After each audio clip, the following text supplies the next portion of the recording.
Welcome to Toffee TV. It's the match preview. Millwall versus Everton, FA Cup 4th round down at the New Den. 5:30 kick-off in the UK. Live on telly. It is, BBC. It is. 5. This video is sponsored by OneFootball. OneFootball's app makes it easy to keep up to date with transfer news, scores and stats in one place. To download the OneFootball app, click the link in the description. So 4th round of the FA Cup against a team 19th in the Championship, and yet I still feel very nervous about this game. I wonder why. You should always feel nervous about FA Cup games away against these kind of teams, because you're Evertonian.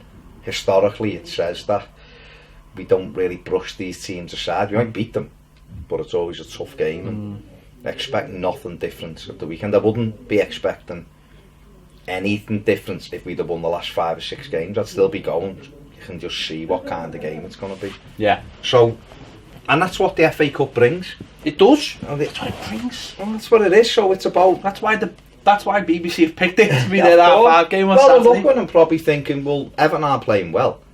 Millwall aren't exactly playing well, but they're at home and they've got the advantage. And this is, if you look through the ties, this has got an opportunity of being a shock. So it's up to us to make sure that it isn't a shock. It's up to us to ruin BBC's thought process and get 3-0 up at 10-6 and the game's over and the board.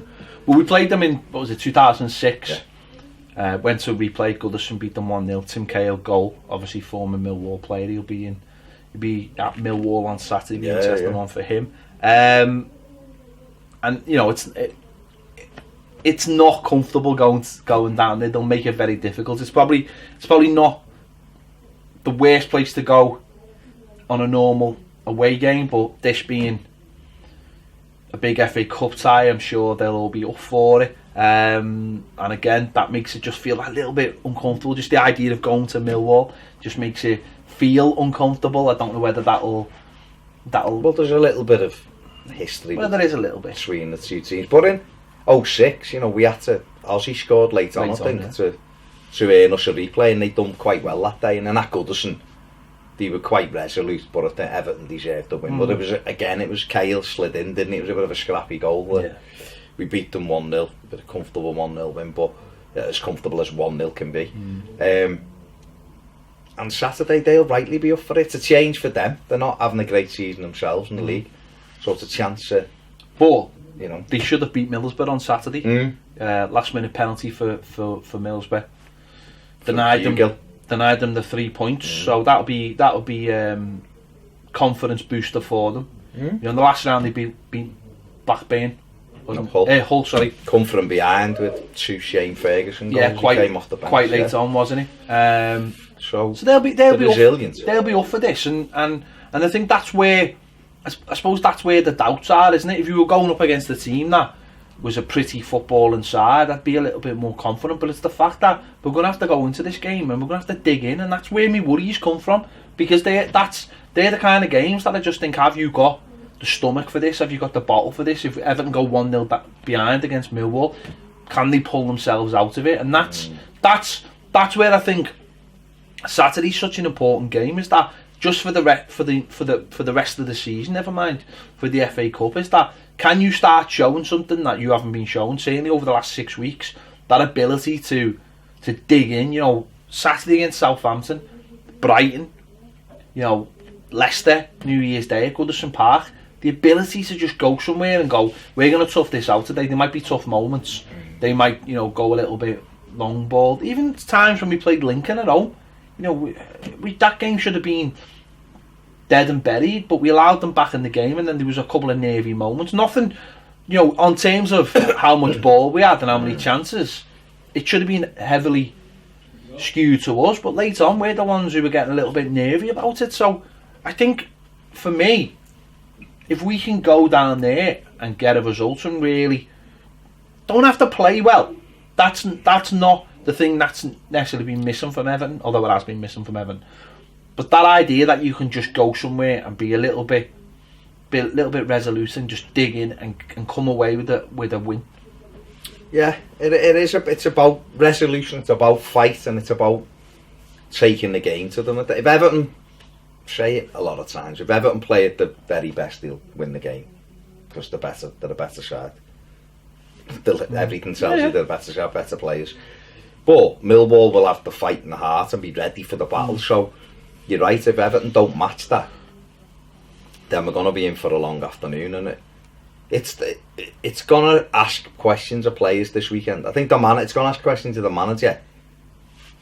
How does he set us up? Is he going to mix it up now? Is he going to go, need to freshen something up? We need to play in a different way, or we need to play with 2 strikers, or we need to take the game to these, or play higher up the pit, or whatever. And then can them players then take his instruction and take that little bit of heart onto the pitch and go, we're a better side than you, and we're going to show you that we are, and we're going to keep it, and we're going to move the ball around and get you chasing around. And technically we should be far too good for them, but that's where FA Cup shocks come. Happens all the time, is that teams don't match, and we've seen a few Premier League teams go up last round for not matching sides. I mean, Leicester went to Newport and got knocked out. Newport last year were what was it, 10 minutes away from knocking Spurs out.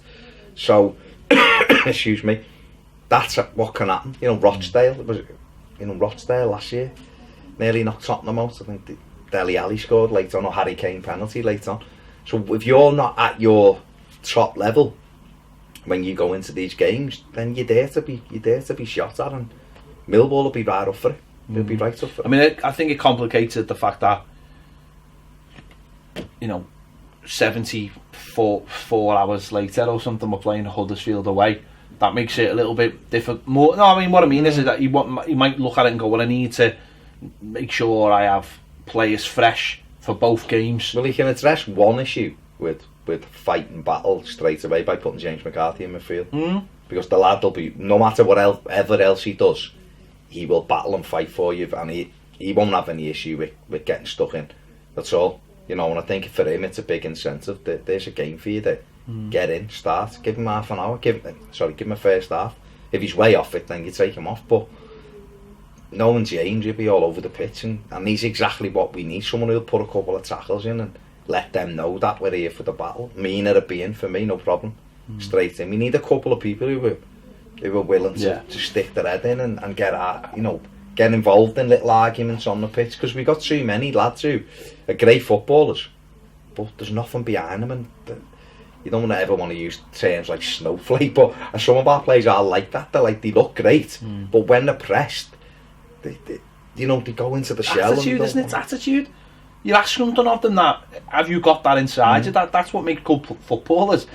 You can have all the rest. It's what makes good teams, isn't it? If you've got a mix, if you've got 8 of your footballers are fantastic players, and the other 3 will grab you and point you where you need to go, or they'll be there if it kicks off, or they're there for a strong tackle. That's sound. That's how the best mix is. And as you just said, it's backing each other up as well. If anything happens as well, you need some strong characters on the pitch. That's what's been missing recently. So I think for me, that's the first thing. The other thing about it is as well, you need you need to be inventive on the pitch as well. There'll be times in the game where Everton, and we've seen this in every game.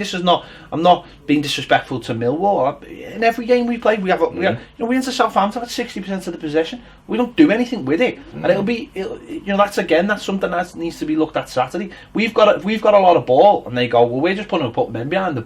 They'll have had us watched and gone, well, if we just put men behind the ball and let them pass it, they don't go anywhere. And it's whether we can be a little bit more inventive, that to break them down. How much do they want to come out and play? They're at home. The incentive's on them to win the game. In at home. Well, they might think they've got one shot, mightn't they? They might think realistically, this is our shot to knock Everton out today. A draw, and don't forget it's the last round of draws as well. Games are decided on the day after this, so they might view that as that's their one opportunity. They might look and go, if we go to Goodison, the chances are they're going to beat us, so this is our chance, and we've got to go out. And it's like I've said many times this season, it's the first goal for me. If Everton take the lead, and then I think we go on and win it. I'd definitely be playing Dom from the start this week, because I think he I think he will get involved. We need to get I also think they target with Charlison. Yeah, but I think with Dom we need to someone needs to throw like a cold glass of water over him, something before the game, get him ready for the battle. Because I think when he's focused and on the battle, he's great because he doesn't give you a second. I think my criticism of him at times this season has been some games doesn't get his kit there. Do you know what I would say about that? I think at times he comes off like they're trying to polish him too much. Whereas when he was a little bit more rough and ready, and a little bit more like he looked like he'd from Sheffield United, that's when he was prepared to get in and that's when you knew the defenders knew they were in a game. I just think some games his socks are over it and he comes off his kit's clean, you go, you've done nothing today. And then other times he looks great and you're like, where's the... He's a kid though, But we it's a kid that we need this. No, we do. We need him to start getting... I mean, I wonder if it was on our Twitter, I don't know whether it was yesterday, something in terms of mixing the team up and, playing maybe Baines. The 3 centre. Not so much Baines, but the messing around with the front four really, with Dom up front, Richarlison back on the left, Bernard on the right and Luckman as the 10, or any of that permutation of our front four. And then I personally probably wouldn't play Andre Gomez. Well, I was going to say that's where you could play 3 and maybe leave Gomez out, sit Sigurdsson a little bit deeper alongside McCarthy maybe in there. If Garner's still an Everton player by then, we don't know. No, well, we don't know, do we? Because I think he will be. Well, yeah, but he might not. In his mind, he might not play him. Might even. That's what I'm saying about McCarthy. Not that Garner's a worry. Garner will get stuck in. He doesn't care.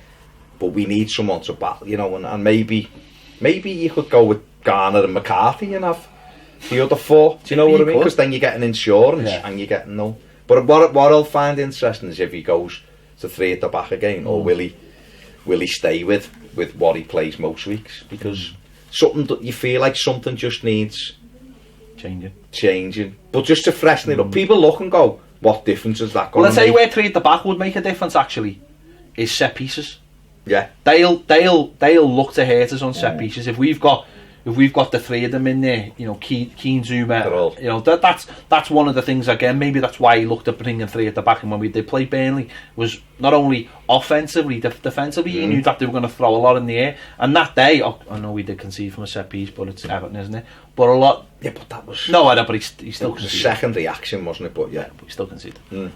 But a lot of that day when they were pumping balls in, Mina was winning everything, and the 3 of them were winning everything. Keane, that's what I'm saying. The 3 of them winning everything, and then we're coming out with the ball. And maybe that'll be a reason, because if he, that's what Lincoln tried to do to us. And I know these are a step up from Lincoln, but that's what they tried to do, and that's where they got their goal from. But we only played 4 that day. We should have played 3. No, that's what I'm saying. They looked at that and they targeted and they scored a cheap goal because we were all over the place and at the back again from set pieces. And maybe that's something he'll have to do. But listen, I in my head, right, I'm looking at this game and I'm thinking of one game. What game am I thinking of, Baz? Come on. Bristol City. That's what I'm thinking of. Bristol City, we went down there.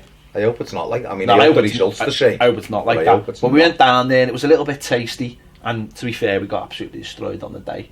Probably the luckiest result I've ever witnessed in my life. We were so poor on the day, and then Matt Jackson, the most unlikeliest of players, with his left foot, smashes one in off the post, and we go on and win the FA Cup. And that's what I'm saying. It's a difficult little tie, but if you can get through it, and then if you get through, we're in the last 16. And if who knows, you get through, and then you get a favourable home tie in the 5th round. No replays. You're looking and going, right, okay, let's get this done today. So it's first things first. We're not playing well. We've just been beaten against the team who I think we should have beaten comfortably, and we haven't. They deserve to, don't get me wrong, they deserved it on the day, but before the game, you're looking at that, we should have beat them. And this is another one. But I think we find a lot out about the team on Saturday. I really do. Whether they've got that, whether they've got a heart, whether they've got fight in them. Something I've been very, very critical of them in the last few weeks. They've got everything else. Because, and that's what I'm saying. But in the last few weeks, you haven't got them. If half of them had hearts, and some of them brains, had the stomach for the fight, some of them weren't as cowardly. It's the Wizard of Oz. Bill's behind the curtain. It's the stomach for the fight. No, it is, That's isn't it? what it is. And that's where I think if we had players, we had more leaders and more players who were fighting, I think we'd be probably 9 to 12 points better off. Easily. If we have lads We who wouldn't just... have lost to Brighton. No way, we wouldn't have lost against Southampton. Brighton, Bournemouth second half proves that. First half you're playing very timidly, and second half you go, no, we're just gonna compete, and we ended up winning the game. And if we turn up to more games like that and just We'd have competed, a lot more points. Yeah. The best teams, the very best teams, are able to mix it, aren't they? I'd say Liverpool are able to mix it now. Yeah. And I think when they have the likes of James Milner in there, right, he loves sticking his foot in, and he will have a battle with you. And the best teams are able to do that. Chelsea, when they were at the best under Mourinho, and that's it. It's like, what are we doing? Are we playing footy or are we fighting? Because we'll do either. Yeah. Everton, the best Everton sides I ever saw, that was like, what do you want to do, lads? Do you want to scrap? Because we're here. And if you don't, we just want a game of footy, we'll beat you at that as well. And they were able to cope with it. United under Ferguson, Keane, and that was the irony. The irony in '95 was we were scrapping for our lives in the league, and when we got into the cup, we played. Certainly after that game, the Bristol game, we started to play a little bit more football. Well, we scraped those first 2 rounds. Derby County at home, Inchcliffe rescue us, but won us the game at 10 minutes left with a shot outside the box. That game was terrible. Craig Short actually should have scored for them a couple of times. Bought him off it because we got away with it, and we went to Bristol and got battered, and we won that, and then come to the next round against Norwich, we beat them 5-0, and they were playing all right then, and we were. So it can be the thing that keeps you ticking over.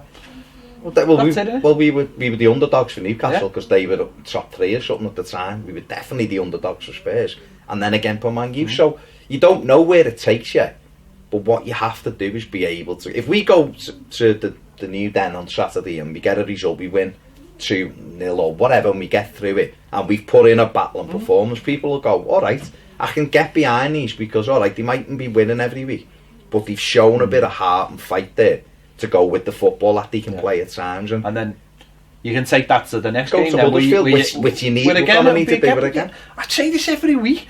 There's probably about 20 games in the Premier League that you need to be doing that anyway, and that's what wins you. That's the difference. That's what wins you those games. In an ideal world, you'd love to think you'd come out and sweep teams aside 4-0, but no, it doesn't really. I mean, the league leaders at the minute, my mates who are big Reds are like, we've been shy for most of the season, like what they consider to watch but they've won. They've just been relentless in winning.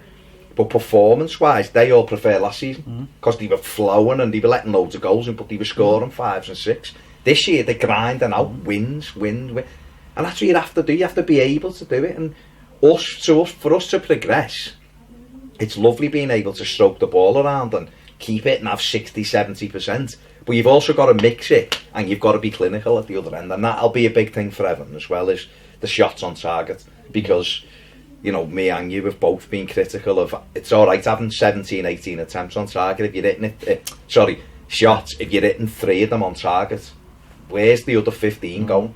They might get a couple of blocks in, but you shouldn't be missing the target 10 occasions, and if Everton go to Millwall and have 15 attempts on Saturday and 8 are on target, we will score 3 goals, and then if that 3 goals should be enough to win us the game.